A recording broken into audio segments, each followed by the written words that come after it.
जीवन को नई दिशा दिखाते हैं। गीता के अनमोल उपदेश। श्रीमद् भागवत गीता में भगवान श्री कृष्ण के उपदेशों का वर्णन है। कहा जाता है कि गीता में जीवन की हर एक परेशानी का हल मिल जाता है। गीता के ये उपदेश श्री कृष्ण ने महाभारत युद्ध के दौरान अर्जुन को दिए थे। गीता के उपदेश कर्म करने और जीवन में आगे बढ़ते रहने की प्रेरणा देते हैं।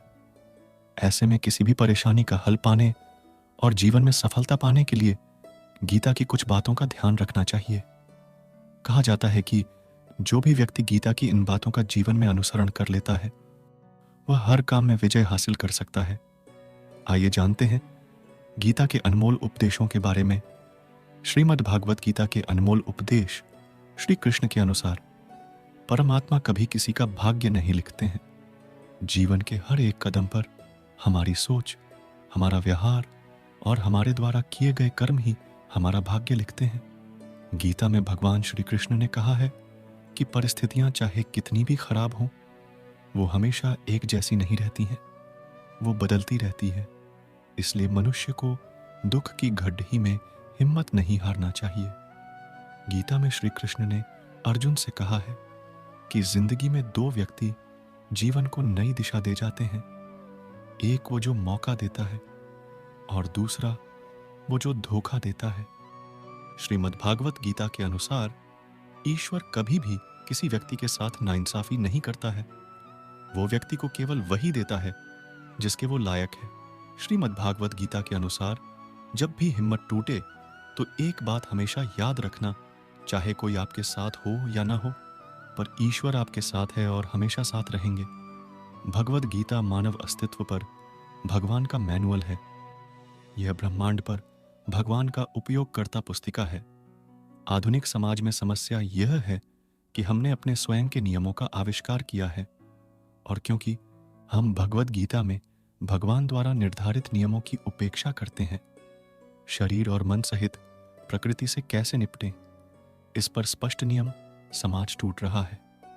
यह वैसा ही है जैसे आप किसी मशीनरी का उपयोग करते हैं, उदाहरण के लिए वॉशिंग मशीन, और आप इसका उपयोग मैनुअल में दिए गए निर्देशों के अनुसार नहीं करते हैं। उदाहरण के लिए आप इसे ईंटों से भर देते हैं और आप तबाही मचा देंगे।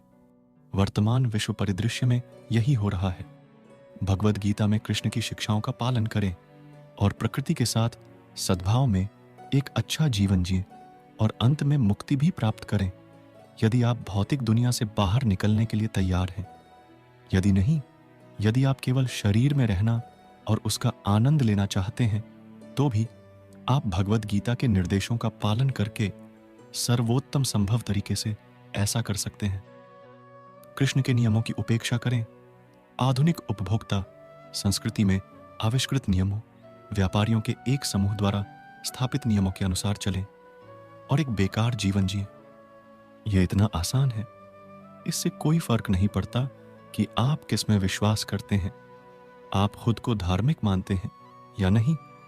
अगर आप भगवद गीता के जीवन निर्देशों का पालन नहीं करते हैं तो आप एक अच्छा जीवन नहीं जी सकते। कृष्ण कहते हैं, मेरे प्रिय अर्जुन, क्योंकि तुम मुझसे कभी ईर्ष्या नहीं करते, मैं तुम्हें यह अत्यंत गोपनीय ज्ञान और अनुभूति प्रदान करूंगा, जिसे जानकर तुम भौतिक अस्तित्व के दुखों से मुक्त हो जाओगे। यह विद्या विद्या का राजा, सभी रहस्यों में परम रहस्य है। यह सबसे शुद्ध ज्ञान है, और क्योंकि यह आत्मबोध द्वारा स्वयं की प्रत्यक्ष अनुभूति देता है, यह धर्म की पूर्णता है। यह चिरस्थायी है और इसे आनंद पूर्वक किया जाता है। भगवद गीता की तुलना में पाठक कहीं भी विचार के बड़े, शुद्ध या दुर्लभ क्षेत्र में विकसित और स्थिर नहीं होता है।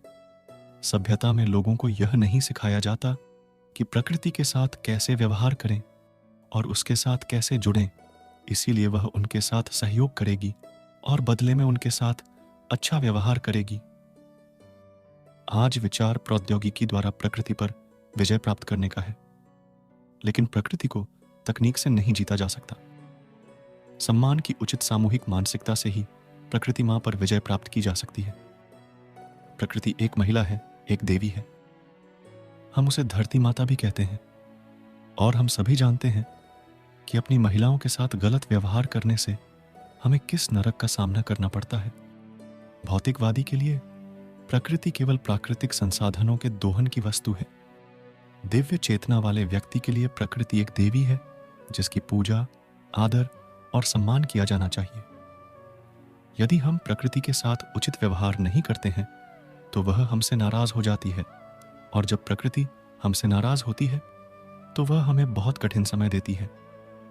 इससे कोई फर्क नहीं पड़ता कि कोई खुद को कैसे नामित करता है, ईसाई, हिंदू, नास्तिक या सामाजिक लोकतांत्रिक।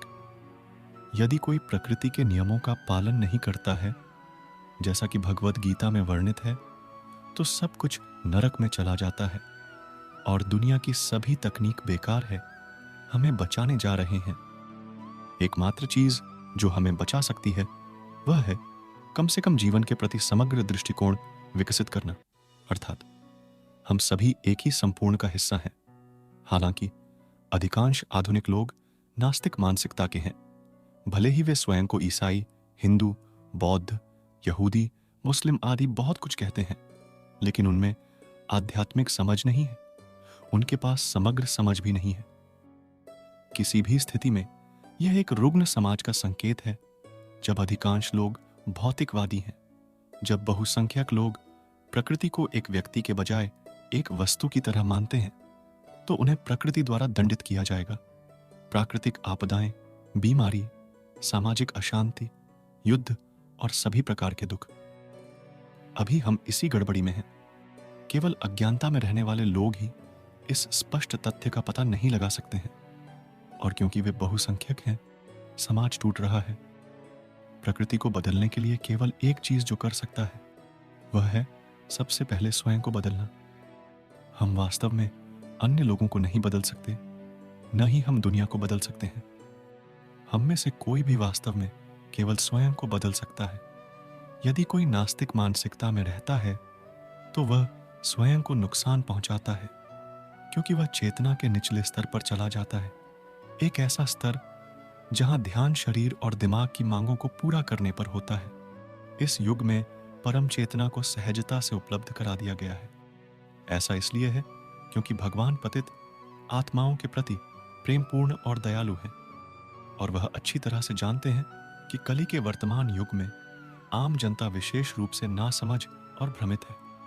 इसलिए उन्होंने अपना नाम भेजा है और कहा है कि केवल उनके नाम कृष्ण का आह्वान करने से व्यक्ति को भौतिक संसार के सभी कष्टों से बचाया जा सकता है।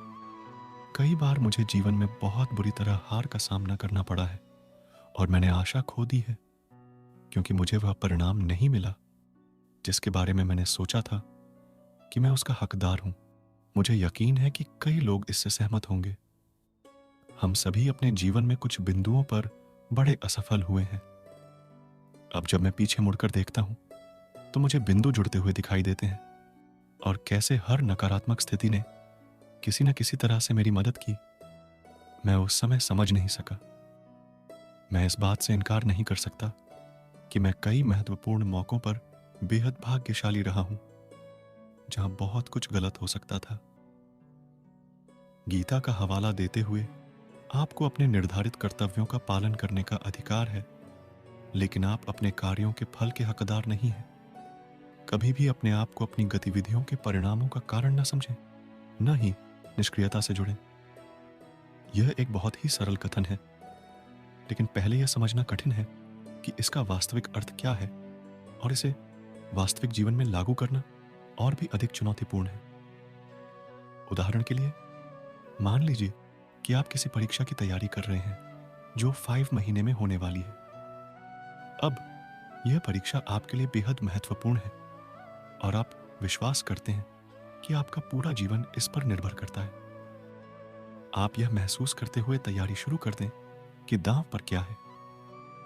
अब आप इस प्रतियोगिता में उत्कृष्टता प्राप्त करने की इच्छा रखते हैं, यह सोचते हुए कि यदि आप इसमें उत्कृष्ट प्रदर्शन करेंगे तो क्या होगा, और साथ ही अगर यह उम्मीद के मुताबिक नहीं हुआ तो क्या होगा। आपके माता पिता, मित्र, समाज आपके बारे में क्या सोचेंगे कि इतनी देर तक तैयारी करने के बाद भी तुम फेल हो गए। परीक्षा अभी भी 5 महीने दूर है। लेकिन आपने पहले से ही इसके परिणामों के आधार पर अपना जीवन बनाना शुरू कर दिया है, और जहां इच्छा सामने आती है, असफल होने का घातक डर घर कर जाता है। इतने सारे विचारों से भरा हुआ मन कभी भी वर्तमान में अपना 100% नहीं लगा पाता। अगर हम इसे दूसरे नजरिए से देखें और सिर्फ एक सवाल पूछें कि मैं अपना सर्वश्रेष्ठ प्रदर्शन कैसे कर सकता हूं, और चाहे मैं असफल हूं या सफल हूं, मैं अपना सर्वश्रेष्ठ प्रयास करने में कोई कमी नहीं छोड़ूंगा, क्या हो जाएगा? या पूछने के लिए बेहतर प्रश्न यह है कि सबसे बुरा क्या हो सकता है? हम असफल हो जाएंगे। तो क्या हुआ? मैं पहले से ही सफल होने की इच्छा नहीं कर रहा था। मैं हमेशा अपना सर्वश्रेष्ठ देने की कोशिश में 5 महीने तक काम करता रहा। जो मैंने किया वह संतुष्टि मुझसे कोई नहीं छीन सकता। मैंने इसे अपने अलावा किसी और के लिए नहीं किया। अब समय आ गया है कि मैं आत्मनिरीक्षण करूं और देखूं कि मैं एक बेहतर इंसान बनने के लिए क्या अलग कर सकता था। बहुत सारे अवसर आएंगे और मुझे अपने समय के लिए धैर्य रखना होगा।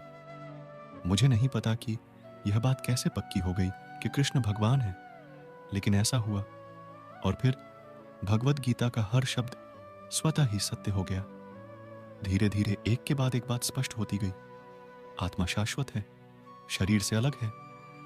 एक समय में एक जीवन के साथ अस्थायी रूप से शरीर से जुड़ी होती है। प्रत्येक जीवित वस्तु आत्मा आत्मा है, और प्रत्येक शरीर मृत पदार्थ है जो आत्मा से अनुप्राणित है। दुनिया दुखों की जगह है। हर किसी को पागल होने से रोकने के लिए इसके ऊपर आनंद का एक आवरण फैला हुआ है। बहुत से लोगों ने भगवान को देखा है। वह जरूरत पड़ने पर अपने दोस्तों के लिए रथ चलाते हैं। यदि मैं योग्य हो गया तो मैं भी उसे देख सकता हूं। वह मेरे सामने आएगा और मेरी आंखों में देखेगा और मुझे देखकर मुस्कुराएगा। मैंने क्या परिवर्तन देखे? मैंने सब कुछ छोड़ दिया और कृष्ण को आमने सामने देखने के लिए खुद को योग्य बनाने में व्यस्त हो गया। मैंने स्वेच्छा से सभी प्रतिबंधों को स्वीकार कर लिया, जो मेरे जीवन का एक बहुत बड़ा पुनर्निर्देशन था।